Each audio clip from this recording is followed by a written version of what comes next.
আমাদের শিক্ষক নিবন্ধন এক্সাম বেসটিকে অ্যানালাইসিস ভিত্তিক এক্সাম বেস আমরা বলে থাকি। কেন?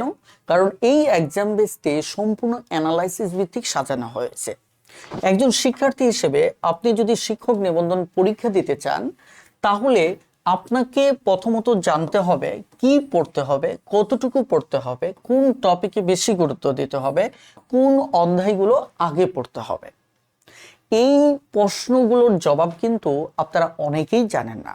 আমরা যে কাজটা করেছি এই এক্সাম বেসটিতে, যে অধ্যায়গুলো থেকে সবচেয়ে বেশি প্রশ্ন আসে ওই অধ্যায়গুলোকে আমরা সবার আগে শেষ করব, সবচেয়ে গুরুত্বপূর্ণ টপিক যেগুলো, এবং তারপরে মিডিয়াম টপিকগুলো শেষ করবে এবং শেষ ধাপে সবচেয়ে কম গুরুত্বপূর্ণ টপিকগুলো শেষ করা হবে।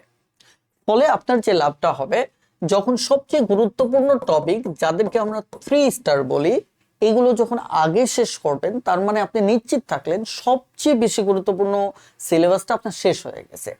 তারপর আমরা মিডিয়াম টপিকগুলো পড়ব, এবং কেউ চাইলে আমরা যখন শেষ ধাপের কম গুরুত্বপূর্ণ টপিকগুলোর উপরে এক্সাম নিব, তখন সেগুলো আপনি পড়তেও পারেন অথবা কম গুরুত্ব দিতে পারেন।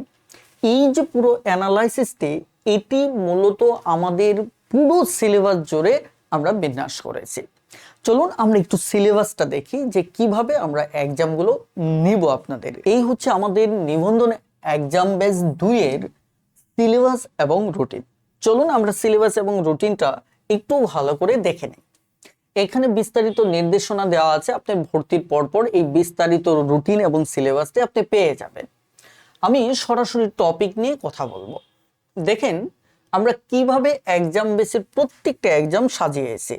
প্রথমত খেয়াল করেন, আমাদের ধরেন জুলাইয়ের 1 তারিখে যে পরীক্ষাটি হচ্ছে, এই পরীক্ষায় দেখেন আমরা প্রতিটা টপিক থেকে আমরা প্রশ্ন করব।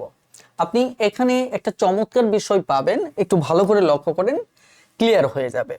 প্রথমত খেয়াল করে দেখেন, আমরা ইংলিশ থেকে প্রশ্ন করব এবং ইংলিশে 2 টাইপের টপিক রেখেছি। একটা হচ্ছে যা আপনার গ্রামাটিক্যাল টপিক, বুঝে বুঝে পড়তে হবে। আরেকটা হচ্ছে ভোকাব টপিক। আপনি দেখবেন এক্সাম বেসগুলোতে পুরো একটা ভোকাব অধ্যায়ের উপর একদিনে পরীক্ষা নেয়, কিন্তু আমরা ওটা করব না। আমরা যেমন এখানে ইডিয়মস এবং ফ্রেজেস এই অধ্যায়টি 5-7টা ভাগ করে প্রতি পরীক্ষায় অল্প অল্প করে আমরা শেষ করব। প্রতিদিনের রুটিনে আপনি অল্প অল্প করে পড়া শেষ করলেন। আবার একই সাথে লক্ষ্য করে দেখেন যে আমরা গণিত পুরো একটা বাস্তব সংখ্যা অধ্যায় একসাথে দিয়ে নিই। আমরা এখানে আপনাদেরকে এই কোর্সে পিডিএফ এর একটা নমুনা কপি দেওয়া আছে, যেখানে বুঝতে পারবেন যে প্রাথমিক আলোচনা থেকে 2টি সংখ্যার নির্ণয় পর্যন্ত কি কি অঙ্ক আপনাকে করতে হবে। অর্থাৎ এই অধ্যায়ের একটা ছোট অংশ আপনাকে একটা পরীক্ষায় দিয়েছে। ফলে আপনি নিয়মিতভাবে 1-1.5 ঘন্টা সময় দিলেই এই সিলেবাসটা ভালোভাবে শেষ করতে পারবেন। এরপর আপনি দেখেন বাংলাতে আমরা 2টো বিষয় ফলো করেছি। এক হচ্ছে যেগুলো আপনার বোঝার মতো টপিক, সেটা দিয়েছি। তারপরে হচ্ছে মুখস্থের টপিক যেমন বাগধারা এবং বাগবিধি। অর্থাৎ এগুলো কেন দিয়েছি দেখেন, শুধুমাত্র স্বর অ এবং স্বর আ, এই দুটো থেকে যে পড়াটা আছে ওইটুকু দিয়েছি।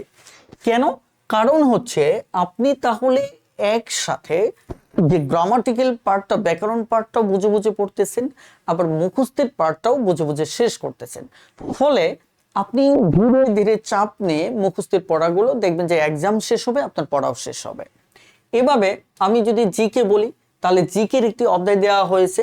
অর্থাৎ মোট কথা হচ্ছে একটা এক্সামে আমরা টোটাল 4টা সাবজেক্ট থেকেই প্রশ্ন করতেছি, এবং এই প্রত্যেকটা পরীক্ষা কিন্তু আমাদের 50 মার্কসের হয়। অর্থাৎ দেখেন প্রত্যেকটা পরীক্ষায় 50 মার্কসের হচ্ছে। আবার মজার ব্যাপার হচ্ছে এখানে আরেকটা বিন্যাস যেটা হয়, যেমন গ্রামার থেকে আমরা 10টা প্রশ্ন করি, এই ভোকাবুলারি থেকে 3টা প্রশ্ন করি, এবং বাস্তব সংখ্যা থেকে এখানে 12টা প্রশ্ন করি, মানে গণিত থেকে 12টা প্রশ্ন করি, ব্যাকরণের এখানে 10টা প্রশ্ন করা হয়, মুখস্থ থেকে 3টা, এবং জিকে থেকে আমরা টোটাল এখানে প্রশ্ন করি 12টা। এই টোটাল 50 মার্কের যে প্রত্যেকটা পরীক্ষাতে আপনি পাবেন। এইভাবে প্রত্যেকটা পুরো সিলেবাসটাকে আমরা সুন্দর করে সাজিয়েছি। এবং আপনি দেখেন একটা পরীক্ষা থেকে আরেকটা পরীক্ষায় একদিনের গ্যাপ পাবেন। যেমন দেখেন এই পরীক্ষাটা হচ্ছে জুলাইয়ের 3 তারিখে, ঠিক তারপরের পরীক্ষাটা আমাদের হচ্ছে জুলাইয়ের 5 তারিখে। এবং প্রত্যেকটা সিলেবাস শেষ করার জন্য আপনি পর্যাপ্ত সময় পাচ্ছেন। এবং আমাদের যখন 5টা টেস্ট হয়ে যাবে তখন ওই 1 থেকে 5 পর্যন্ত টেস্ট যেগুলো আমরা নিলাম এর উপর কিন্তু আমরা আরেকটা পিরিয়ডিক রিভিশন নেব। এভাবে আমরা নিয়মিতভাবে এক্সাম নেব, রিভিশন মানে পিরিয়ডিক রিভিশন টেস্ট নেব। এভাবে রিড এন্ড রিভিশন মেথডে পুরো এক্সাম বেসটাকে আমরা সাজিয়েছি। তো এই ধরনের একটি এক্সাম বেস যদি আপনি শুরু থেকে শেষ পর্যন্ত শেষ করতে পারেন, নিশ্চিতভাবেই যে শিক্ষক নিবন্ধনের যে জেনারেল অংশের যে 60 মার্কস, এটা আপনি নিশ্চিতভাবেই কমন পাবেন এবং সর্বোচ্চ সংখ্যক প্রশ্ন আপনি দাগাতে পারবেন। এই কোর্সটিতে ভর্তি হওয়ার একটা বিশেষ অফার চলতেছে, খুব দ্রুত এই অফারে ভর্তি হয়ে যান। আমাদের এই কোর্স ফি হচ্ছে মূলত 500 টাকা, বাট বিশেষ অফারে মাত্র 199 টাকায় আপনি ভর্তি হওয়ার সুযোগ পাচ্ছেন এবং যথারীতি সকল সুবিধা এখানে পাচ্ছেন। আপনাদের প্রতিটি এক্সাম আমাদের এই নিজস্ব ওয়েবসাইটে আমাদের নেওয়া হবে, টিউটর একাডেমিয়া, এবং এখানে প্রত্যেকটা প্রশ্নের কিন্তু পরীক্ষার পর ব্যাখ্যাও দেখতে পাবেন।